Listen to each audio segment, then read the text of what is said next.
따라해 주시기를 바랍니다. 은혜와 평강. 다시 한번 은혜와 평강.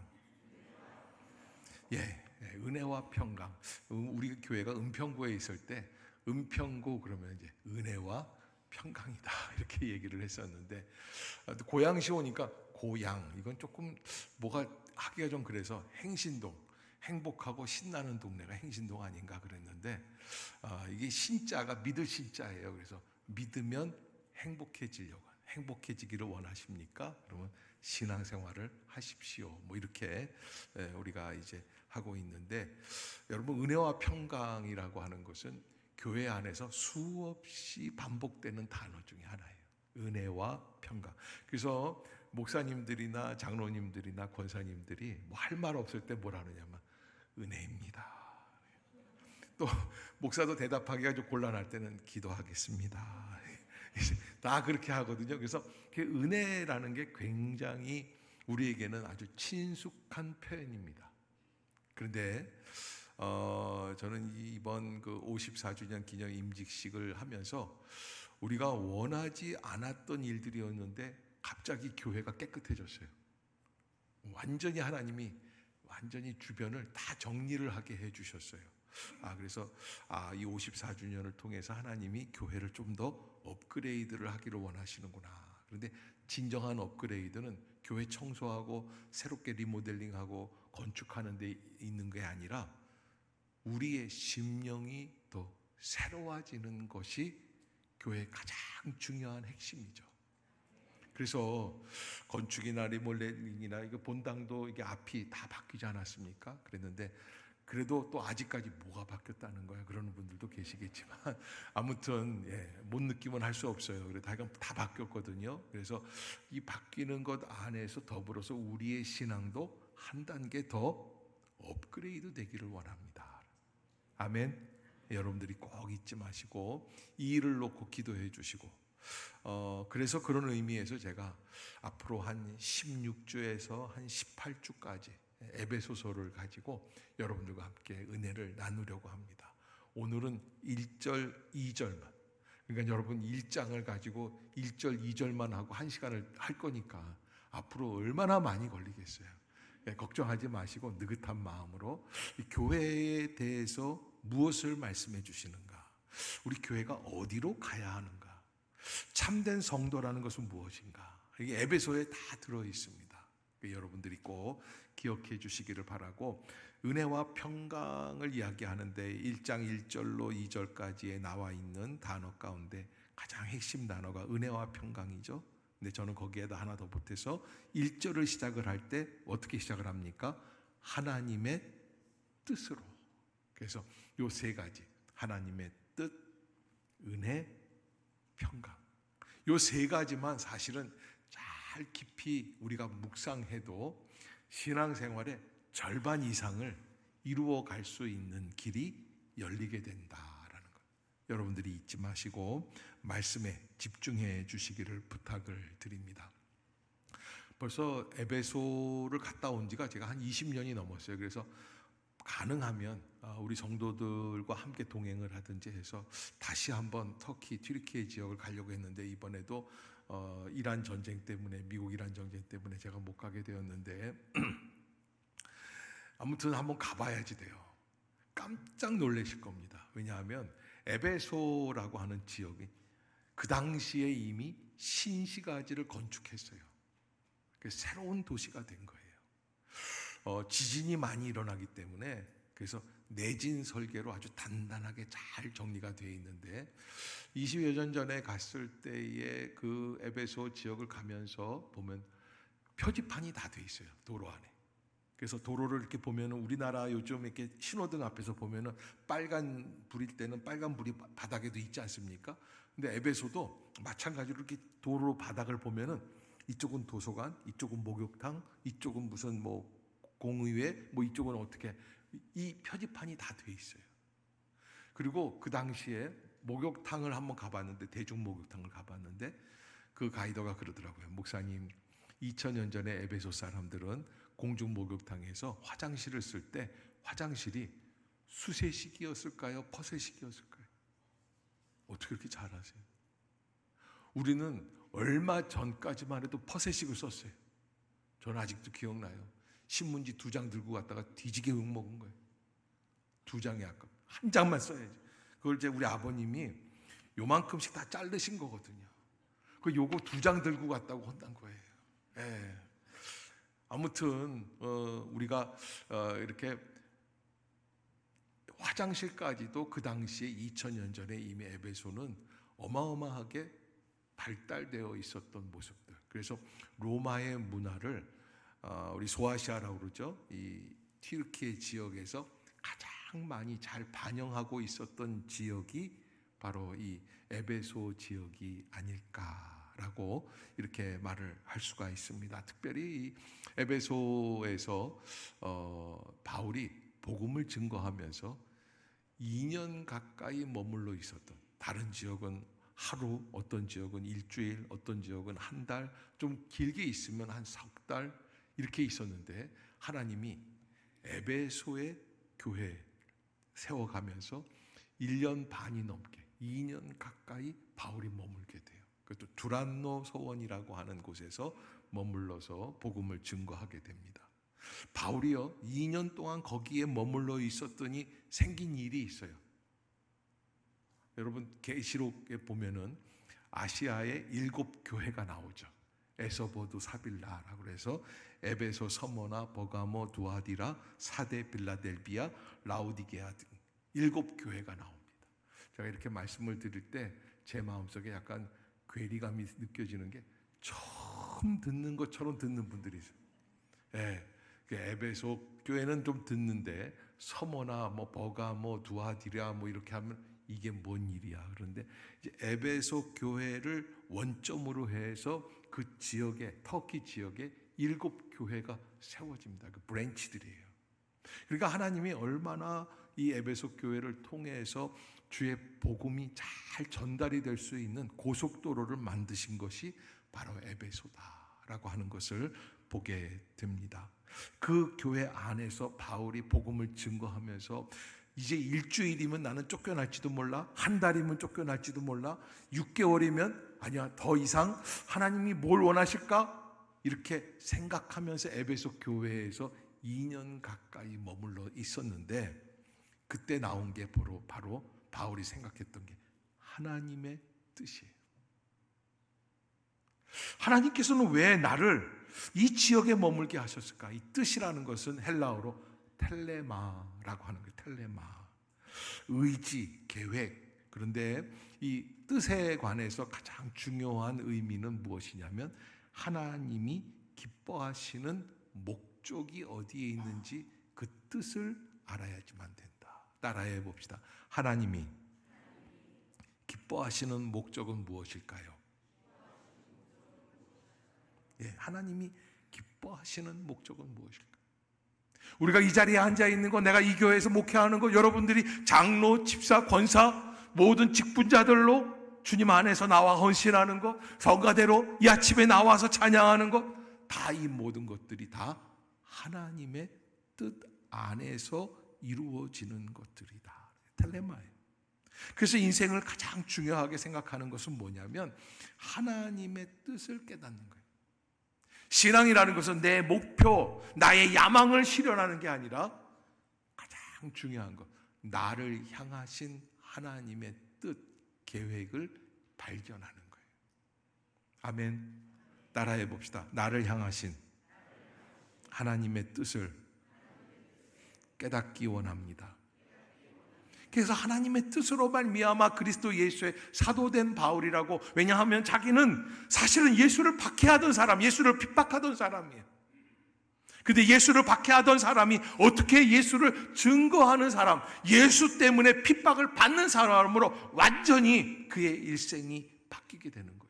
사도행전 9장에 나오는 다메섹에서 예수 그리스도를 만남으로 변화되었던 사도 바울이 하나님의 뜻은 도대체 어디에 있는가? 텔레마가 어디에 있는가? 하나님께서 나를 통해서 원하시는, 기뻐하시고 이루시고자 하시는 계획이 무엇인가?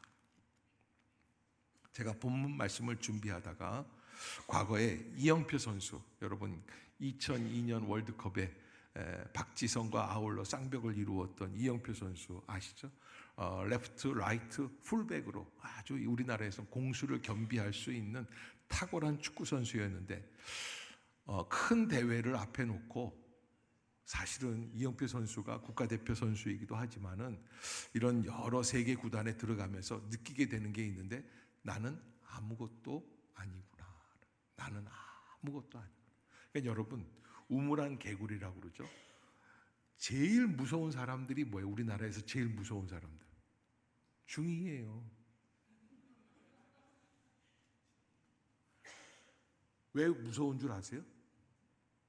배는 게 없어요. 자기 생각이 다 옳은 거예요. 그러니까 여러분 우리가 교회 안에만 머물러서도 매일같이 예배드리지만 제일 무서운 건 교회 안에 갇혀 있는 사람. 그래서 교회 안에 있으면서 또 우리가 어떻게 해야 돼요? 세상을 바라보고 세상을 예수 그리스도의 이름으로 섬겨나가고 정복해 나갈 수 있는 눈. 아멘.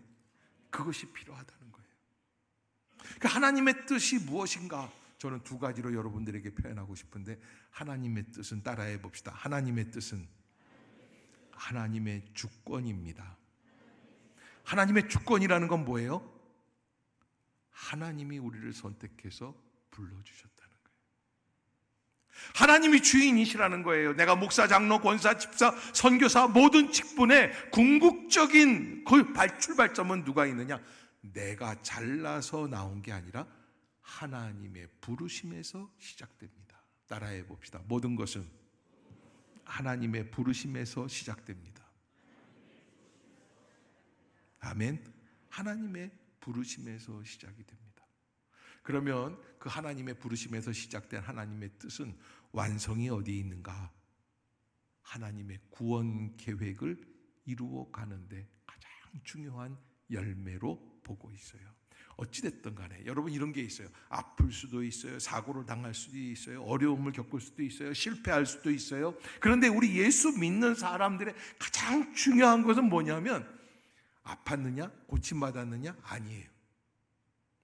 고침받은 거 뛰어넘어서 우리가 해야 될 게 있어요. 하나님의 구원을 이루었는가라는 거예요. 아멘. 교회 나왔는가? 주님을 마음에 영접했는가? 그래서 하나님의 은혜 안에 머무는 것, 나의 주인이 하나님이심을 깨닫게 되었는가? 이것이 바로 하나님의 뜻의 완성이라고 하는 거예요.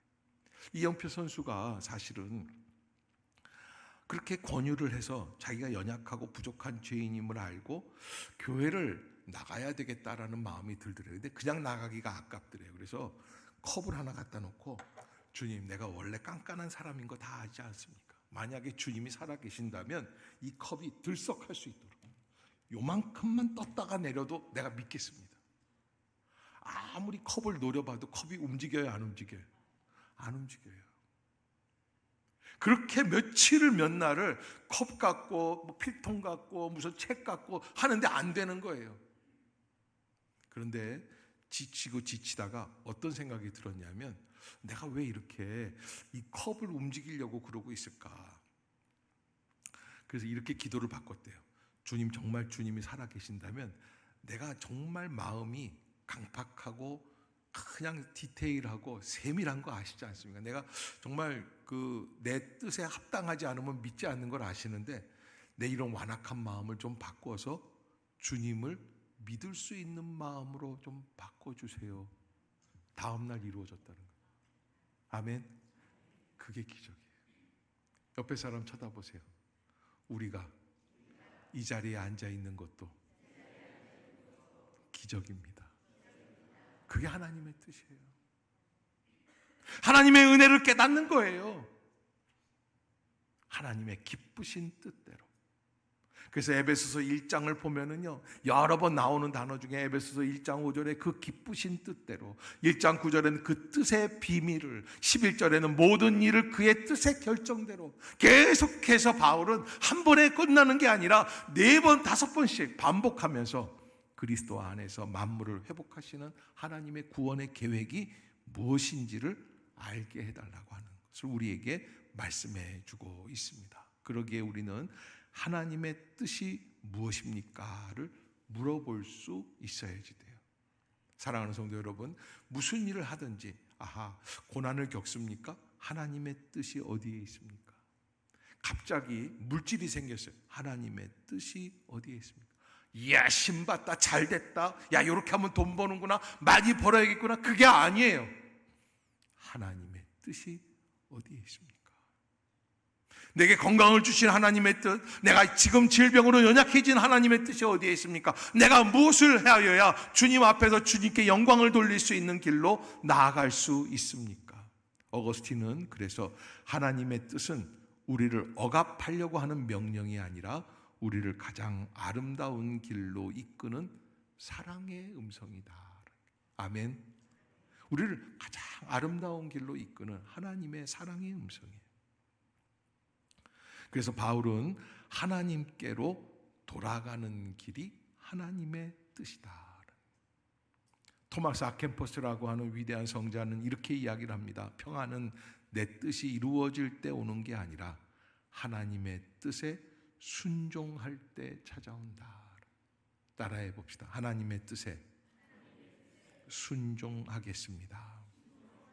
그러니까 하나님의 뜻은 단순히 하나님의 명령이 아니라 그리스도 안에서 우리를 부르시고 사랑하시고 사용해 주셔서 마침내 하나님의 영광에 이르시게 하시는 하나님의 선하시고 기뻐하시는 구속 계획을 의미하는 것이죠. 그래서 구원받게 하시는구나. 이 자리에 나오게 하시는구나. 이게 하나님의 뜻이라는 것을 여러분들이 꼭 잊지 마시기를 주의 이름으로 부탁합니다. 그러면 그 하나님의 뜻 안에서 기독교의 신앙생활을 할 때 우리에게는 뗄래야 뗄 수 없는 두 가지가 있다고 그랬죠. 은혜와 평강이라는 거예요. 은혜라는 것은 무엇입니까? 이렇게 얘기를 해요. 받을 자격이 없는 사람에게 베푸시는 하나님의 사랑. 따라해 봅시다. 받을 자격이 없는 사람에게 베푸시는 하나님의 사랑과 호의. 그게 은혜라는 거예요. 받을 자격이 없어요. 받을 자격이 있기 때문에, 나를 받을 자격이 있기 때문에 세우시는 게 아니라 자격이 없는데 하나님이 나를 베풀어 주시는 거예요. 그래서 제가 목사 안수를 31살에 받았습니다. 31살에 받았을 때 그때 제가 줄곧 했던 설교 가운데 은혜로운이라는 이야기를 할 때 뭐라고 얘기하냐면, 제가 하나님이라면 저는 저 같은 인간을 목사로 세우지 않습니다. 근데 하나님이 나를 목회자로 세워주셨다는 거예요. 그게 은혜예요. 자격이 없는데 하나님은 나를 불러서 해주시는 사랑과 호의를 베풀어 주시는 것이죠. 그래서 값없이 주어지는 선물. 에베소서 2장 8절 9절 우리가 지난주에도 말씀을 나누었지만, 너희는 그 은혜에 의하여 믿음으로 말미암아 구원을 받았으니. 너희는 그 은혜에 의하여 믿음으로 말미암아 구원을 받았으니. 우리가 구원을 받은 것은 무엇으로 인하여? 은혜에 의하여. 무슨 얘기예요? 자격이 없는 자에게 그냥 주시는 하나님의 사랑과 호의 속에서 받은 것이라는 거예요. 이것은 너희에게서 난 것이 아니요 하나님의 선물이라. 행위에서 난 것이 아니니 이는 누구든지 자랑하지 못하게 함이라. 옆에 사람 한번 바라보시고 이렇게 얘기하세요. 우리는 받을 자격이 없습니다. 그럼에도 우리에게 은혜를, 구원을 허락해 주신 줄로 믿습니다. 그래서 여러분 창세기 6장에 보면 노아가 나오죠. 노아는 하나님에게 선택받은 사람입니다. 그래서 우리가 가만히 보면 이 노아가 120년간 방주를 만들었는데, 노아의 자격이 무엇이었을까? 그가 얼마나 선하게 살았을까? 얼마나 하나님 앞에서 좋은 사람일까? 겸손한 사람일까? 여러 가지 조건을 얘기할 수 있습니다. 그럼에도 불구하고 사실은 노아도 나중에는 실수하잖아요. 그래서 자기 아들이 함이 아버지를 욕하고 다녀요. 그러나 노아가 완벽한 인간이 아니에요. 그래서 우리가 말할 수 있는 게, 노아는 능력이 있어서 하나님 선택하실 게 아니라 하나님의 사랑 때문에 선택을 받았구나. 그래서 우리가 연약한데 우리를 의롭다고 여겨주시는 은혜예요. 아멘. 저는 이런 은혜가 우리 안에 가득할 수 있기를 주의 이름으로 축복합니다. 하나님은 이스라엘 백성을 사랑해 주십니다. 그래서 애굽에서 430년 동안 노예로 있었던 그들을, 그래서 이렇게 출애굽 19장에서 이렇게 말씀을 하세요. 내가 애굽 사람에게 어떻게 행하였음가? 내가 어떻게 독수리 날개로 너희를 업어 내게로 인도하였음을 너희가 보았느니라. 은혜는 죄 종살이에서 해방시키시는 하나님의 능력이다. 그래서 따라해 봅시다. 모든 것이 은혜입니다. 그러니까 앞에 있어요. 감사함으로 받으면. 네? 아멘. 감사함으로 받으면 나중에 보니까 모든 게 은혜예요. 저기 무슨 영국의 어느 왕자가 아프리카 정글 탐험하려고 갔는데 시작하는 날 글쎄 이 코코넛 열매인가요? 이게 하나 떨어져 가지고 발을 뼈 가지고 발이 바보가 됐어요. 장애가 됐어요. 그래서 붕대로 칭칭 감고 그리고 쩔뚝쩔뚝하고 이거를 하나 갖고서, 그래서 왕자님 가지 마세요. 난 간다. 이 말도 못 다니는 정글 속을 이 쩔뚝쩔뚝하면서 갔는데 아니나 달라요. 그렇게 쩔뚝쩔뚝해서 갔는데 식인종들한테 잡혀서 식인종들 국 끓이는데 고기가 없어서 탁 했는데 탁 나타난 거예요. 그래서 왕자 일행을 딱 잡아가지고 죽이려고 그러는데 그 가운데 왕자가 딱 있는데 제일 높은 우두머리 왕자인데 이 왕자가 딱 보니까 잡아서 자기들 신한테 드려야 될 제물인데 보니까 뭐가 안 좋아요? 다리 한쪽. 한쪽이 그렇게 장애를 입으면 신에게 못 드려요. 그러니까 왕자가 알았다는 거예요. 뭘 알았어요? 다친 것도 나중에 보니까 은혜가 되더라. 제가 이런 얘기를 하면은 딱 두 분이 이런 표정을 비약이 심하다. 근데 여러분 인생을 가만히 생각해 보면 사실 모든 게 은혜예요. 하나님이 우리를 독수리 날개로 업어 인도해 주시지 않으면 우리는 이 자리에 올 수가 없어요. 전적인 기적이죠. 그 기적의 은혜의 최고봉은 로마서 5장 8절, 우리가 아직 죄인 되었을 때 그리스도께서 우리를 위하여 십자가에서 죽으심으로, 하나님께서 자기 아들을 위하여 죽이심으로 우리에 대한 자기의 사랑을 확증하셨느니라. 나 같은 죄인 때문에 예수님이 죽으셨다. 은혜의 절정이 되는 줄로 믿습니다. 그러기에 어거스틴이 그런 이야기를 했어요. 하나님의 은혜 가운데 내가 구원받은 것, 이건 전적인 기적이고 축복이다. 그러면서 이렇게 얘기를 해요. 어린 시절에 배를 훔쳐요. 남의 집 그 과일 배 있지 않습니까? 배를 훔치는데 어거스틴이 이런 얘기를 해요. 자기네 집에도 이미 배가 수십 개나 있었대요. 그런데 그때를 회상하면서 나는 배를 따먹고 싶었던 게 아니라 남의 것을 몰래 훔칠 때에 짜릿했던 죄를 사랑하였다. 그게 우리의 모습이죠. 하나님의 말씀대로 순종하는 것보다 순종하지 않고 불순종하고 내 뜻을 얘기하는 게 더 마음에 짜릿할 때가 있어요. 아담이 선악과를 딸 때 그러지 않았을까 싶어요.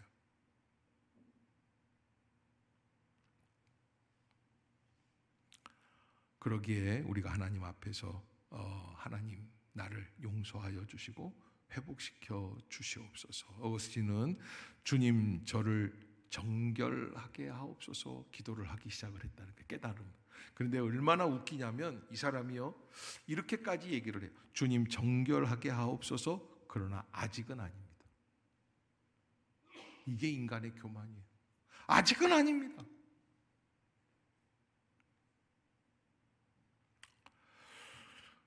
어거스틴의 기도는 인간의 교만함을 그대로 잘 드러내주고 있는 이야기죠. 죄에서 벗어나고 싶지만, 죄를 포기하고 싶지만, 그러나 아직은 아니라는 거예요. 우리 역시 비슷한 모습을 갖고 있는 것이 아닌가. 그러나 어느 날 하나님께서 그에게 음성을 주시고 성경을 펼쳐서, 책을 펼쳐서 읽어라. 깜빡 졸다가 친구네 집 마당 한가운데서 잠들었거든요. 근데 아이들이 막 밖에서 노래를 부르는데 들고 읽어라 라고 하는 라틴 말로 들린 거예요. 그래서 착 봤는데 성경책인데 로마서 13장 13절. 저는 여러분들이 이 구절을 깊이 묵상할 수 있고 아직도 이 본문에 자유롭지 못한 분들은 오늘부터 이 말씀 앞에서 구속받으실 수 있기를 주의 이름으로 부탁합니다. 방탕함과 술 취하지 말며 음란과 호색하지 말며 다툼과 시기하지 말고 오직 주 예수 그리스도로 옷 입고 정욕을 위하여 육신의 일을 도모하지 말라. 아멘. 여러분, 이 말씀 앞에서 우리 모두가 순종할 수 있기를 주의 이름으로 축복합니다. 그 순간 어거스틴은 하나님의 은혜를 경험하고 완전히 새로워지게 됩니다.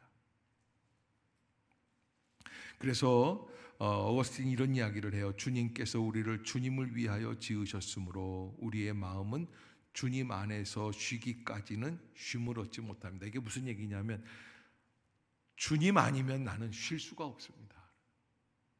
주님만이 나의 온전한 쉼터예요. 주님 안에 들어갈 때. 그래서 내가 주님을 찾은 것이 아니라 주님께서 먼저 나를 찾으셨습니다. 아멘. 내가 주님을 찾아온 게 아니에요. 우리가 이 예배를 드리면서 주님이 나를 먼저 찾아주셨습니다. 요한 깔뱅은 그래서 이 은혜에 대해서 이렇게 몇 가지로 정리를 하는데, 은혜는 전적으로 하나님에게서부터 시작한다. 따라해 봅시다. 은혜는 전적으로 하나님에게서 시작된다. 그러니까 에베소서 2장 1절에 나오는 말씀인데요, 그는 허물과 죄로 죽었던 너희를 살리셨도다 그래요. 그러니까 전적으로 하나님께서 하시기 때문에 하는 거예요. 두 번째, 은혜는 값없는 선물이다. 은혜는 죄를 용서할 뿐 아니라 변화시킨다. 여러분, 이런 분들이 있어요. 어떻게 살지? 어떻게 의롭게 살지? 어떻게 믿으면서 살지? 어떻게 매주일 빠지지 않고 교회 나갈 수 있지? 어떻게 헌금을 드릴 수 있지? 어떻게 헌신할 수 있지? 여러분, 은혜 안에 들어오십시오. 은혜는 용서받는 죄인으로 바꾸게 해주시고, 그리고 용서받은 자답게 살 수 있는 변화까지도 허락해 주시는 줄로 믿습니다. 그러기에 은혜는 예수 그리스도와의 연합이 됩니다. 그래서 우리가 하나님 앞에서 예수 그리스도 밖으로 나가는 게 아니라, 칼빈이 이렇게 얘기를 했어요. 그리스도께서 우리 밖에 계시면 그리스도의 모든 은혜는 우리에게 아무 유익이 없습니다. 그래서 주님 내 안에, 내가 주님 안에, 포도나무와 가지처럼, 머리와 몸처럼, 신랑과 신부처럼 그리스도와 연결될 때 은혜가 우리 안에 흘러 들어오게 되는 줄로 믿습니다. 다섯 번째, 은혜는 끝까지 붙드시는 하나님의 손이다. 그래서 이런 이야기를 해요. 종교개혁자들이 하는 얘기, 내가 주님을 붙드는 게 아니라 주님이 나를 붙드신다. 그러기에 여러분, 요한복음 10장 28절에 예수님이 아무도 그들을 내 손에서 빼앗을 수 없느니라 그래요. 아무도 그들을 내 손에서, 정말 구원받은 사람인가? 그러면 아무도 그들을 예수 그리스도의 손에서 빼앗을 수 없다. 하나님이 정해 주신 믿음의 성도라고 하는 거예요. 더 나아가 은혜에 대한 영성, 이성적인 삶이 아니라 하나님 앞에서 사는 삶, 그걸 뭐라 그러냐면 라틴어로 코람데오라고 합니다. 따라해 봅시다. 하나님 앞에서. 다시 한번, 하나님 앞에서. 여러분, 하나님 앞에서 살아낼 수 있기를 주의 이름으로 축복합니다. 그래서 항상 무슨 얘기를 하고 싶을 때 하나님 앞이라면 이런 말을 할 수 있을까? 하나님 앞이라면 내가 그를 미워할 수 있을까? 하나님 앞이라면 내가 불순종할 수 있을까? 저는요, 이렇게 목회를, 이 말을 가지고 코람데오라는 말을 신학교의 은혜를 받고 했는데, 목회를 하다 보니까 제가 여러분들에게 해드리고 싶은 팁이 하나 있어요. 주님 앞에서가 잘 안 돼. 주님은 항상 계신다고 생각을 하는데 이렇게 바꾸면 좋겠어요. 회사 사장님, 회장님 앞이라면 이렇게 할 수 있을까? 좀 웃으라고 한 얘기인데. 예. 여러분, 우리가 교회 안에서 불순종하고 싶을 때가 있잖아요. 이번 주도 금요일 날 심야 때 다 나와라. 1구역부터 19역까지 구역장들 특송해라. 이걸 해 말하는데 회사 회장님이 부탁을 했어요. 아무개 상무님 이번 주에 나오셔서 금요일 날 특송하세요. 순종해야 안 해. 또 괜히 폼 잡고 있겠네. 순종하고도 맘죠. 아니 대통령이 청와대로 저 금요일 날 밤에 좀 청와대 좀 오시오. 갈까요? 안 갈까요? 그래서 여러분 우리가 하나님 뜻에 순종하기를 원하는 건 바로 그거예요. 내가 진정한 권위자이신 하나님 앞에 순종할 수 있기를 원합니다. 아멘. 그래서 은혜란 죄로 죽은 인간을 하나님께서 값없이 택하시고 그리스도와 연합시키시고 평생 붙드시고 마침내 영광에 이르게 하시는 하나님의 전적인 사랑과 역사다라고 하는 것. 아멘. 그런 은혜를 여러분들이 체험할 수 있기를 주의 이름으로 축복합니다. 시간이 많이 지났는데 평강에 대해서 한 번 더 말씀을 드립니다. 평강은 내가 하나님을 붙드는 게 아니라 하나님이 나를 붙들고 계신다는 확신. 피난 와서 저희 아버님께 들었던 이야기가 부산으로 다 피난을 왔잖아요. 피난민들이 기차 타고서 강원도에서부터 부산까지 쭉 내려오셨어요. 내려왔는데 부산 시장에 부산 진시장 뭐 이런 데가 있어요. 갔는데 어떤 엄마가 있냐면 아이를 등에 업었어요. 등에 업었는데 물건은 파는 거예요. 근데 얘가 자꾸 칭얼칭얼 대니까 엄마 가슴을 꺼내가지고